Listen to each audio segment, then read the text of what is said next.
Aza en forme mondial Fantomas azolo ba loterie. Ngabit non en tout cas vous comprendre bani. Dernièrement on a Kenya ba auto bengene na ndako na ndora batu po tanga yaki bwe. Nani wa? Mission ngaza ina bana na. An aza vilain. Ngana nani Fantomas?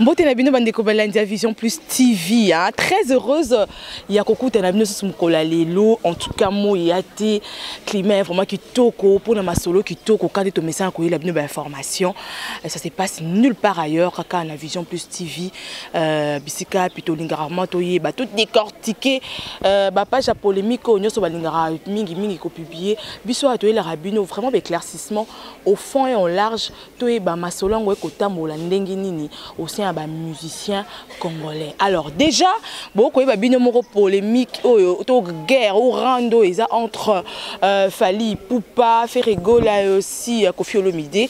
Alors lelo déjà tout ça là qui appelle na de Adjino hein il y a Fally Ipupa. Bonjour. Bonjour. Bonne santé. Ouais, santé quand des hommes bon, ça pesa maigre, ça pesa c'est ça bien.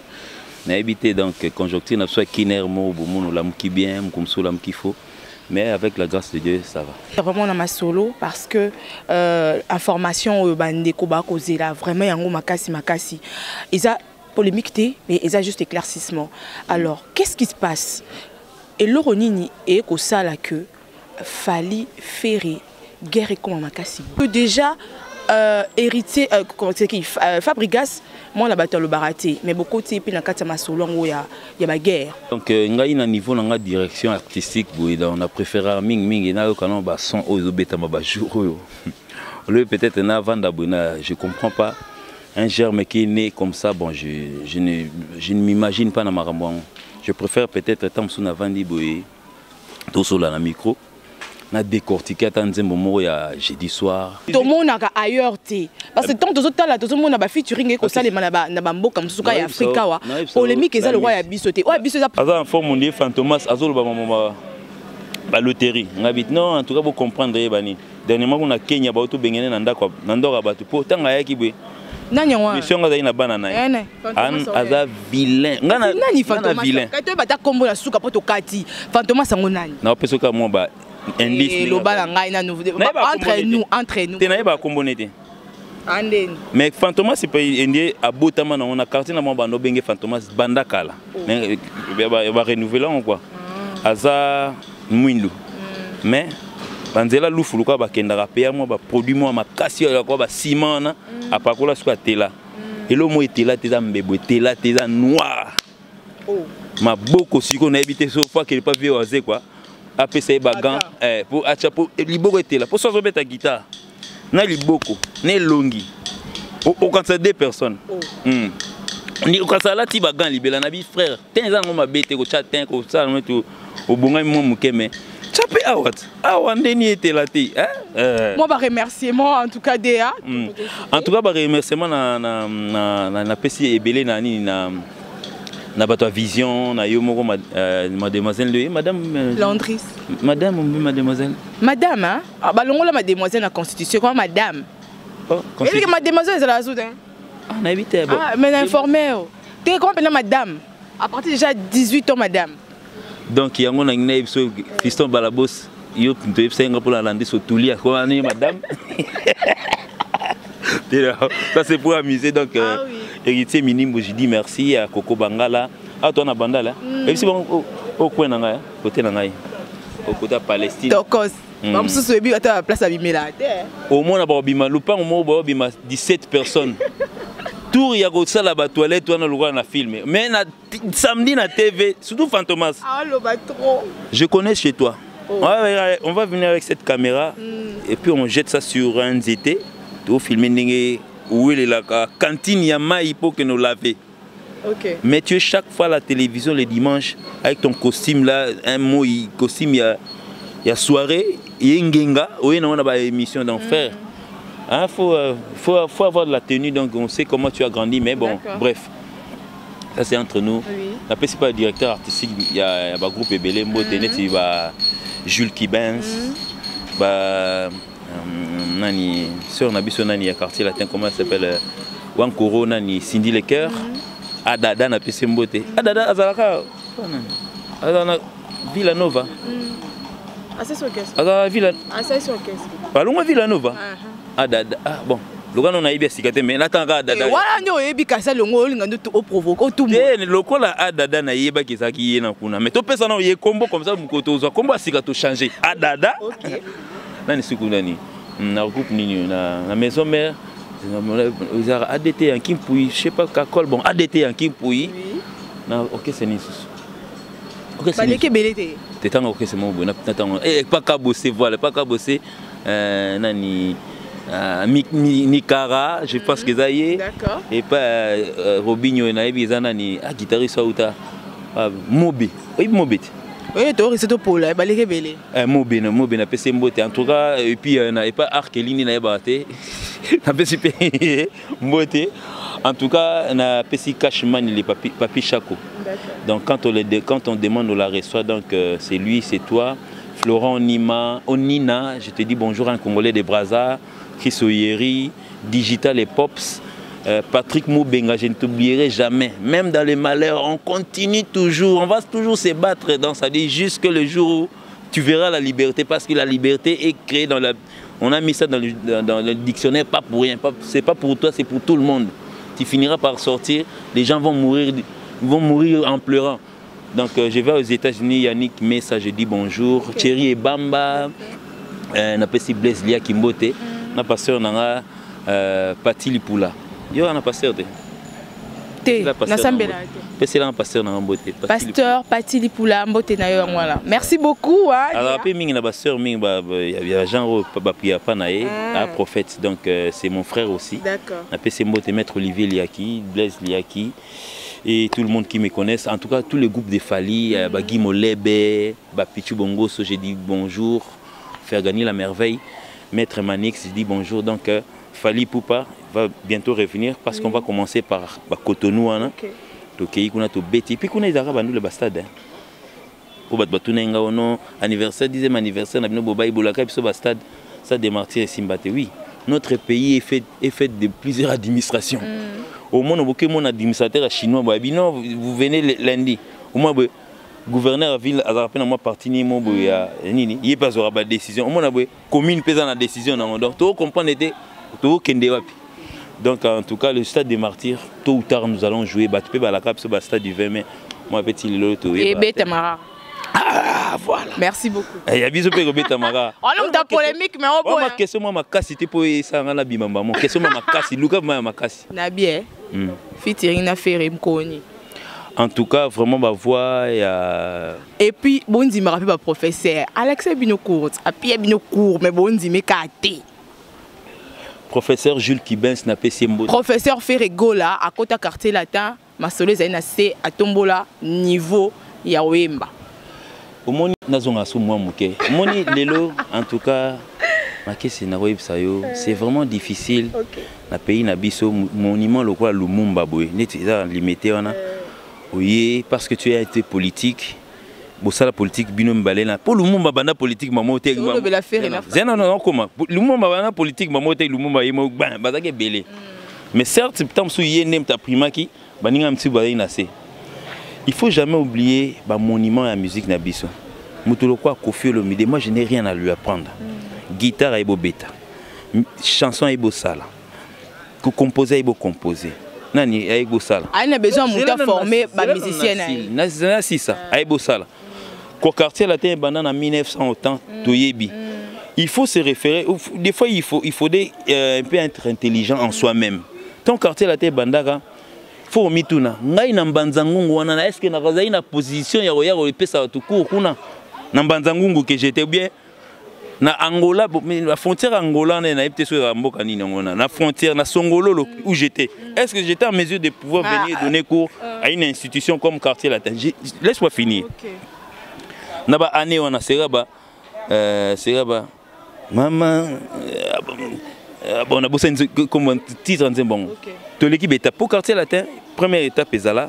il y a des musiciens Lodi Motindo ainsi de suite. Toké na période ya Fally Ipupa. Lodi Motindo ainsi de suite.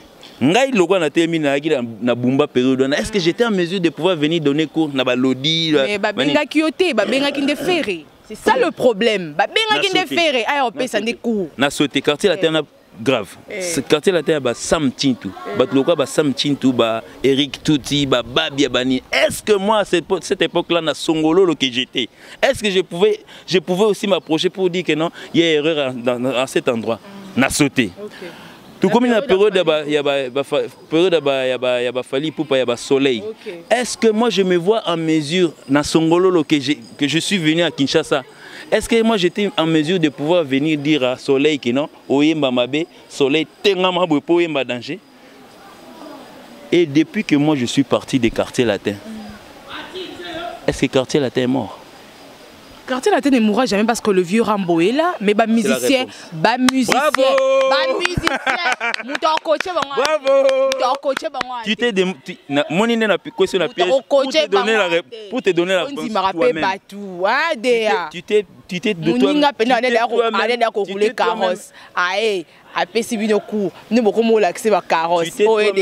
tu t'es toi-même donné la réponse à ma question.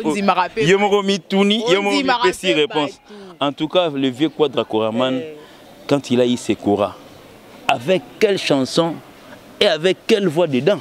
Pose-toi la question. Je suis en train de me poser la question. Quand Kofi Olomide a eu 4 Kora, il a mérite. Quelle est la chanson que moi, Mbouza que je suis, j'ai chanté? Je suis en train de me poser la question pour dire aujourd'hui que non, je me suis transformé en maître pour venir donner cours à Balebou Kabouya, Tyson, Binda Bass, Soleil Wanga, Koussa, Montana, Nini. Moi, la question là, il faut qu'il dans un bus, bien dans un bateau, il n'y a qu'un seul maître. Le maître, c'était Kofi Olomide. Donc, bravo, aujourd'hui, c'est quelqu'un aujourd'hui qui fait la fierté de notre pays. On n'en disconvient pas. Je n'ai pas dit que Kofi Olomide ne fait pas.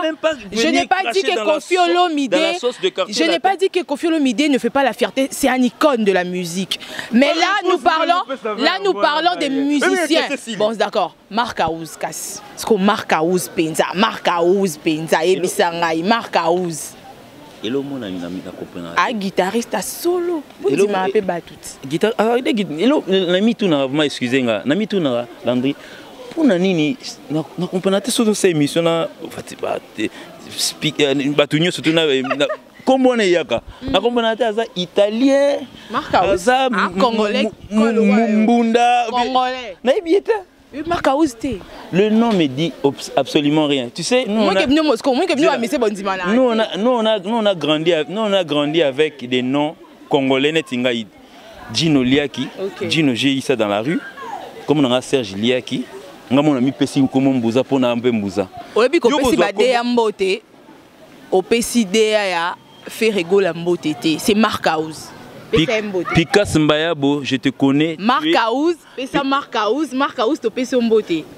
Nayebi mon gars là ya groupe ya ferré comme on est Pikas Mbayabo na PC Mbota trop un moment comment que Olivier Chimanga il est loyé Kassit bon nayebi te so ba changer mon gouvernement ça va changer parce que les loyé PC Mbote te tous les cas yango album yango pe ça succès te ko ah change. Je comprends maintenant la différence. Oh, on a été ba changer. On a dit que Pikas azalaka. Donc ba changer. Album de ça succès. Album Nini ça Album Nini ça succès. Album Nini ça succès. On dit moment où besoin mutumo kokana ou rason basane nini. Vieux jaloux. Vieux jaloux. Et peut donner ba changer qui? Na lobby c'est quoi na comprendre pourquoi ba changer. Yango ba changer. Ah non, président. Zongela directeur artistique Yakala. Oyo arobomisa yo. Président Nanyongo, président Ferré. Ah président Ferré. Non, mais quand on parle du président, il faut pas le président. Ferré. Zongisa directeur artistique Yakala. Oyo arobomisa yo. Tala ningo kita. Ah. Non, ça me bien, alors mon ça me savait pas bon dit mais bon en fait. Bon, moi je ne suis pas en train excusez-moi, moi je suis pas en train de rigoler tant que c'est qu'à baisser Yabatou. Mais apparemment hein, ça a l'air. Oui, quelquefois des fois, il faut faire un peu des analyses. Pour faire une analyse. Oh, tant au bimse qui album, c'est qui n'a effet boy. Tant au bimse c'est un effet.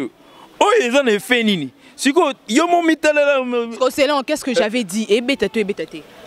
Erreur monsieur que goza la direction. Et puis monsieur pas goza la direction artistique mais avec étiquette. Parce que je connais moi c'est mon Fantomas, c'est pas un directeur artistique mon habité dans groupe. Il peut fondamentalement y mon cas directeur artistique ba comment bengi PDA. C'est quoi yo? Qu'est-ce que j'avais dit? Et Zali et zo bétaté selon yo parce que yo lingi art. Selon yo, quand même qu'est-ce que j'avais dit? Alors, qu'est-ce qui cloche? Na niveau Epefkin ça va. Na niveau Epefkin. C'est bon.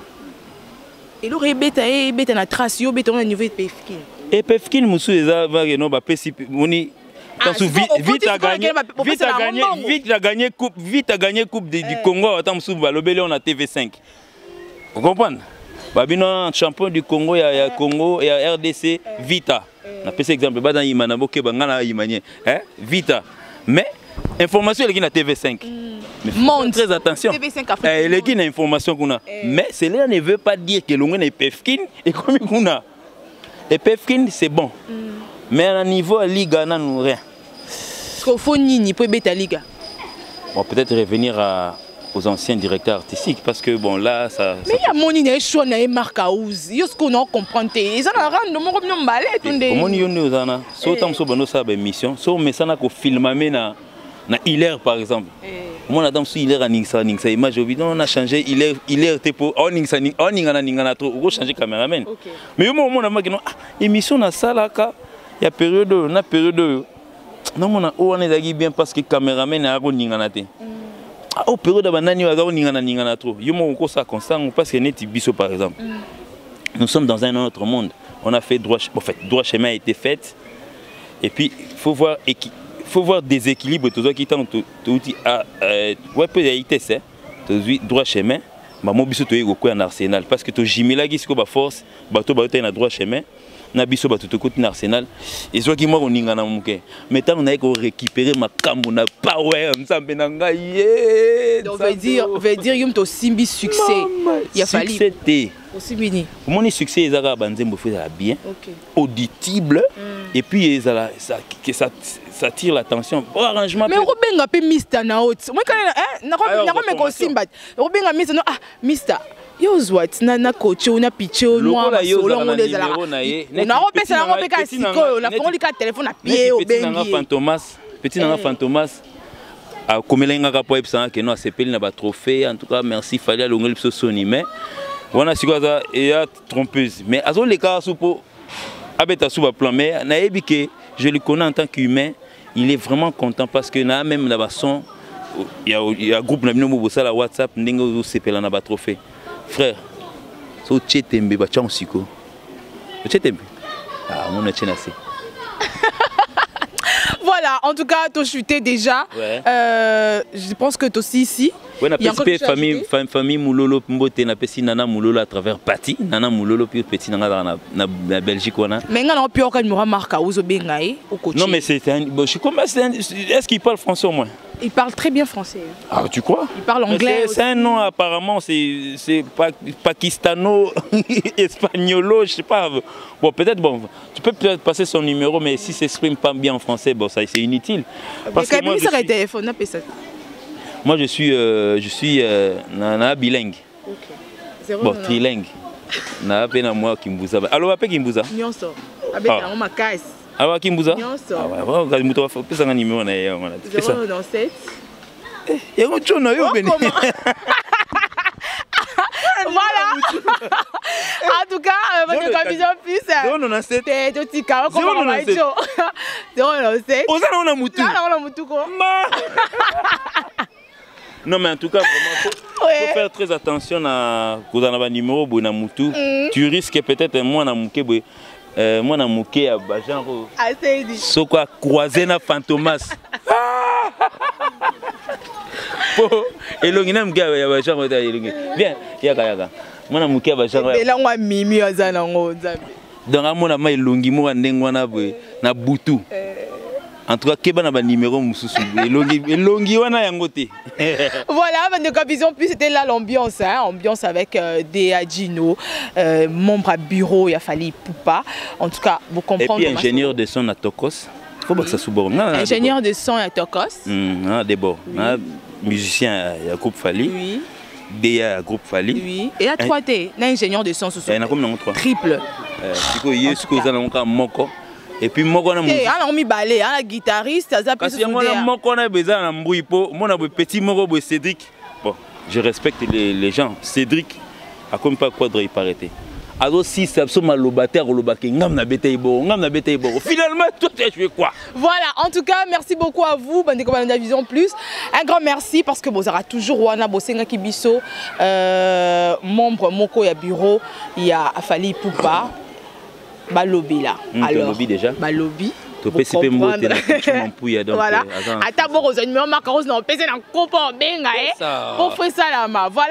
Un grand merci à toi, Bella Dinganga, la patrona. Et ça a bien fort. À galant, vous comprenez. Bella Dinganga, la patrona de Vision Plus TV. Un grand merci à toi. À maman Abbé, maman Mimi, ma Nancy, ma Fifi, Guy Semakala, bel homme. Guy Semakala, quel bon numéro. Numéro, numéro bon à Moutou. Voilà beauté surnaturelle. Beauté surnaturelle. Maman Tété, la marraine Moté Mayapa. Papa Tos. Papa Tos, oui, chanteur congolais. Papa Tos, papa. Papa Tos. Atom Stématos. Ah, Papa Tos, il y a maman Tété, na pesi mbote trop donc na ibibine na pe mbote. Na pesi na Mima Wetu. La grande dame. Aza na kinga. La grande dame na mona kilo. Voilà bata d'audit. Les grands caméramens bata Dodi.